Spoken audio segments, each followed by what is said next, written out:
برنامه قبلی دیدیم 2 تا دختر با اسمای شبیه به هم توی 2 تا کشور متفاوت به فرزندخواندگی قبول میشن. یکی توی ایرلند و یکی دیگه توی ژاپن. هر دو تک فرزندای خانواده بودن و بسیار عزیز و نازپرورده، اما تو سن 14-15 سالگی زندگیشون دچار سرنوشتی عجیب و بسیار شبیه به هم میشه. دلیلی که هر دوی اونا رو سوژه برنامه قبلی و امروزمون کرده، یه جفت جنایت تلخ و ترسناک.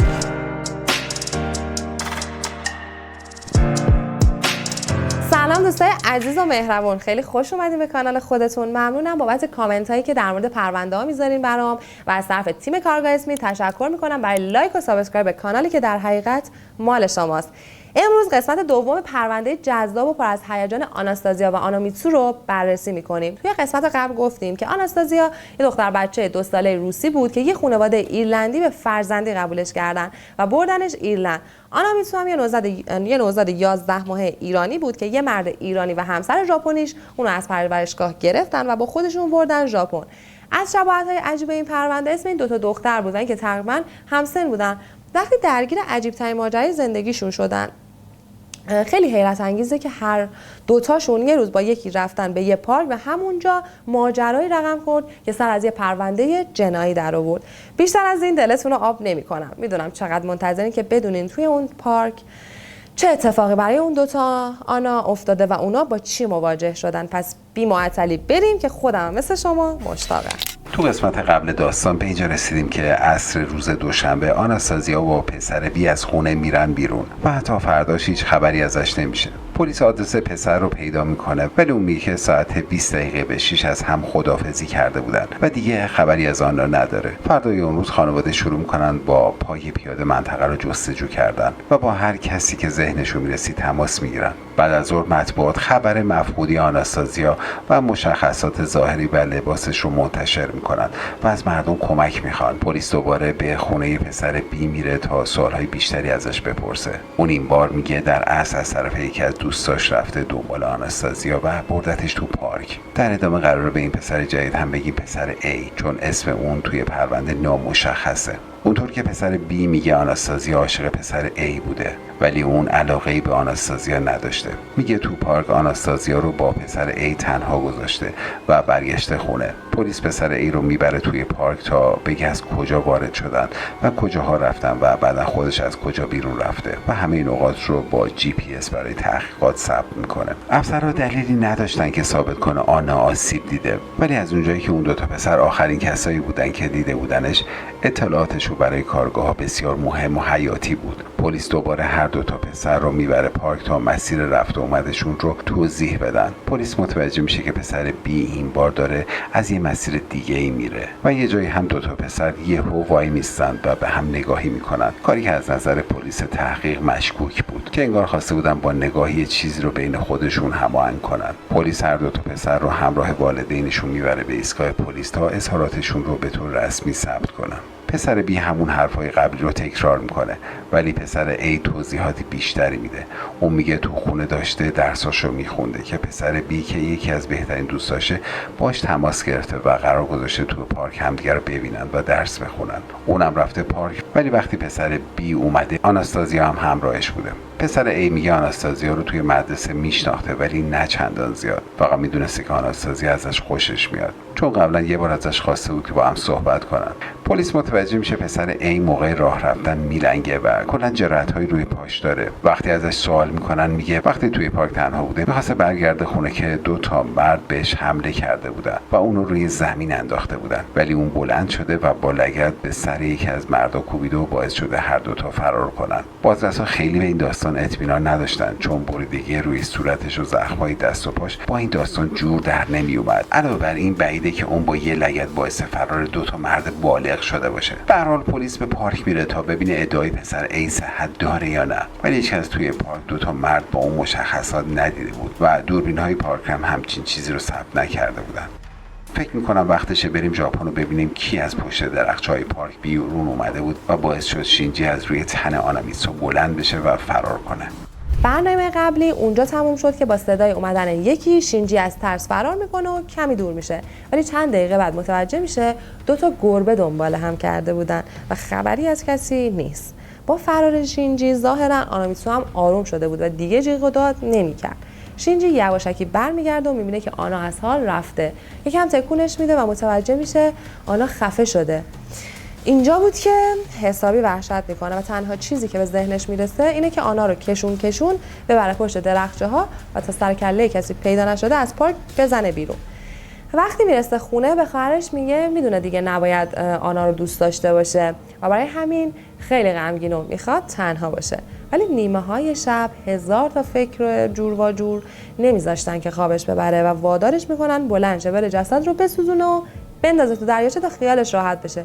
حدودا ساعت 2 نصف شب از توی پارکینگ یه گالون زرد 4 لیتری برمی‌داره و توی راه از یه پمپ بنزین نزدیک خونه‌شون حدود 4 لیتر بنزین میخره و میره توی پارک و پشت درخت‌ها دنبال جسد میگرده.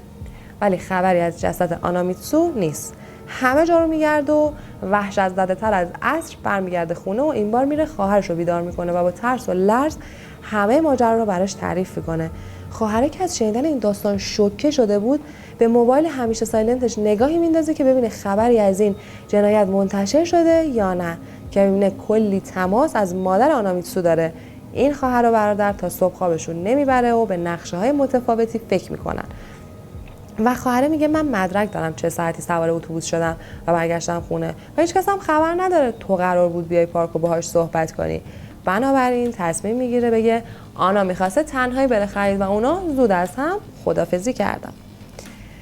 فردا صبح که خواهر با مامان آنامیتسو تماس میگیره یه خبری میگیره بدتر از مردن آنا. به نظرتون چه خبری میتونه وحشتناکتر از مرگ دوست آدم باشه؟ وقتی از ایرلند برگردیم بهتون میگم اون خبر چی بود. 2 روز بعد از گم شدن آناستازیا جستجوها شدت پیدا کردند. پلیس و خانواده دیگه نگران سلامتی شده بودند و تو اداره پلیس مأمورا مشغول تجزیه و تحلیل داده‌های تلفن همراه آناستازیا بودند، بلکه با رادیویش به تیم جستجو سرنخی بدن. نهایتاً پلیس به یه خونه متروکه قرن 19 توی حاشیه پارک میرسه. این خونه تو سال 1800 ساخته شده بود و تو زمان کشف جنایت بیشتر از 30 سال بود که متروکه رها شده بود و قسمت‌های از خونه به خاطر آتش سوزی ویران شده بود و به پاتوقی محبوب برای نوجوانایی که می‌خواستن سیگار بکشن و مشروب بخورن تبدیل شده بود. وقتی تیم 4 نفره پلیس وارد این خونه عجیب و غریب و تاریک میشن، بوی خونه خوش شده رو احساس میکنن و یهویی با صدای جیغ یکی از اعضای تیم به طرف یکی از اتاق‌ها میدوئن و توی تاریکی جنازه میبینن. یه ساعت بعد تیم جنایی وارد خونه میشن و کشف وحشتناک جسد آناستازیا تایید میشه. یه بدن برهنه که فقط جوراب سیاه به پا داشت و صورتش انقدر به این طرف و اون طرف کوبیده شده بود که موهاش با خون خوش شده روی صورتش چسبیده بود. تو اتاق تیکه‌هایی از آیفون و لباس‌های پاره پوره پیدا میشه. کنار جسد یه چوب بزرگ افتاده بود و همینطور یه بلوک سیمانی که روش لکه‌های خون و موهای آناستازیا بود.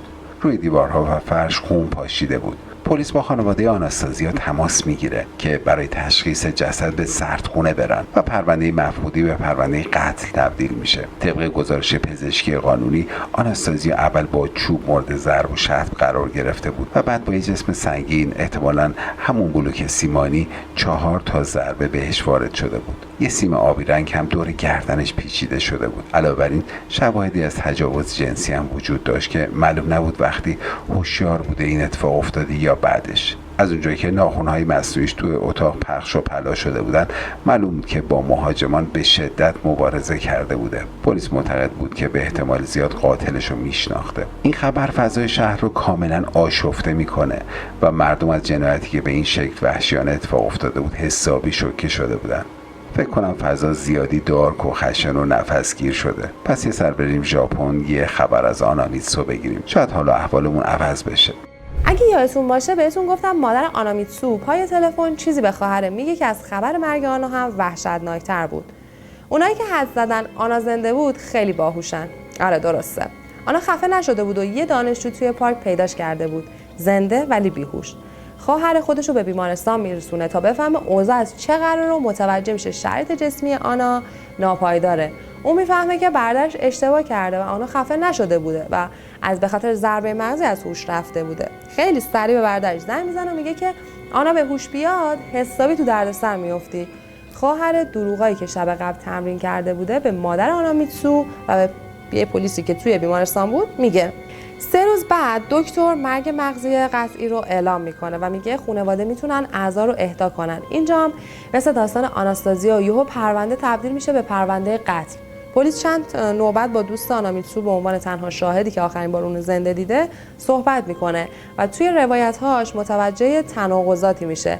اما چیزی که ثابته اینه که طبق گفته‌هاش و تصویرهای دوربین‌های امنیتی اون توی ساعت مشخصی سوار اتوبوس شده و زمان ورودش به خونه هم با حرفاش مطابقت داره.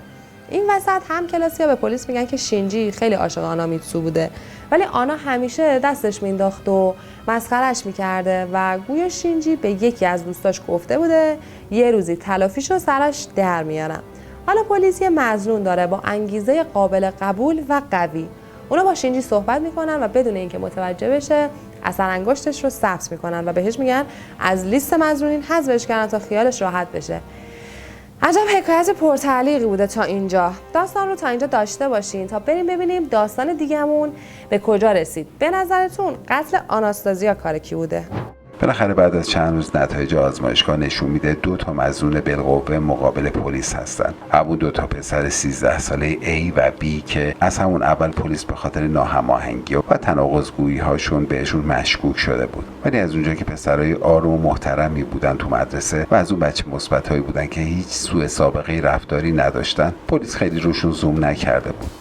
یادتونه پسر A ادعا کرده بود که 2 تا مرد توی پارک بهشون حمله کرده بودن؟ پلیس برای بررسی ادعای این پسر کفش‌هاشو ازش گرفته بود تا لکه‌های خون روش رو بررسی کنه، تا مردای مهاجم رو پیدا کنن. ولی فکر می‌کنی اون خون مال کی بود؟ درسته، خون آناستازیا. و الگوی خون روی کفش‌ها پلیس رو به این نتیجه میرسونه که پسر A یا خودش به آناستازیا حمله کرده یا موقع حمله کنارش بوده. به این مدرک موضوع وجود مایع منی هر 2 پسر روی لباس‌های آناستازیا رو هم اضافه کنید. پلیس موقع تجزیه تحلیل موبایل پسر A به چیزهای عجیب و غریبی برمیخوره. یه فهرست بلند بالا از ویدیوهای یوتیوب که دست کم 15 روش شکنجه‌ای وحشتناک توی تاریخ رو بررسی کرده بودن و چند تا بازی ویدیویی ترسناک و همینطور یه داستان کوتاه که به اشتراک گذاشته شده بود در مورد یه پسر نوجوان که خانواده‌اش رو به قتل میرسونه. و علاوه بر این یه جستجوی گسترده در مورد جاهای متروکه که توی منطقه‌ای که جسد آناستازیا پیدا شده بود. بالاخره این 2 تا پسر به قتل و تجاوز اعتراف میکنن، ولی اونا زیر سن قانونی بودن و به جوان‌ترین قاتلای ایرلند معروف میشن. پسر A به جرم قتل و تجاوز حبس ابد میگیره و پسر B به عنوان همدستش به 15 سال زندان محکوم میشه.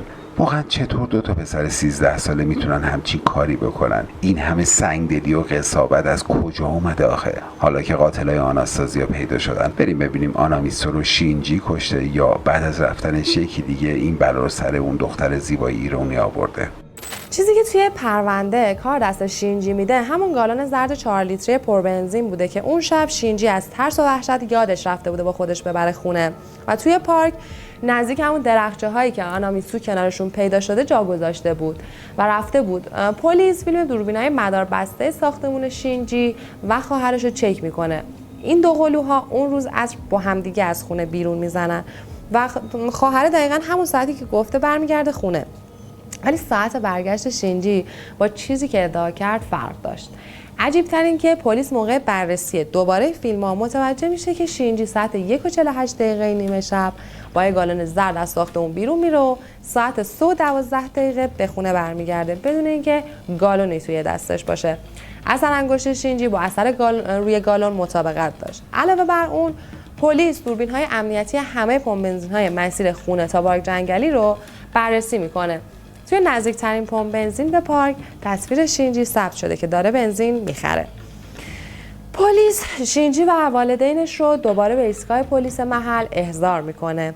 شینجی که از قبل بررسیاشو برای انتخاب جای مناسب برای کتک زدن آنا به دقت انجام داده بود و خیالش راحت بود هیچ دوربینی اون حوالی وجود نداشته، با خیال راحت مقابل افسر پرونده میشینه چون مطمئن بود دست پلیس از هر مدرکی خالیه.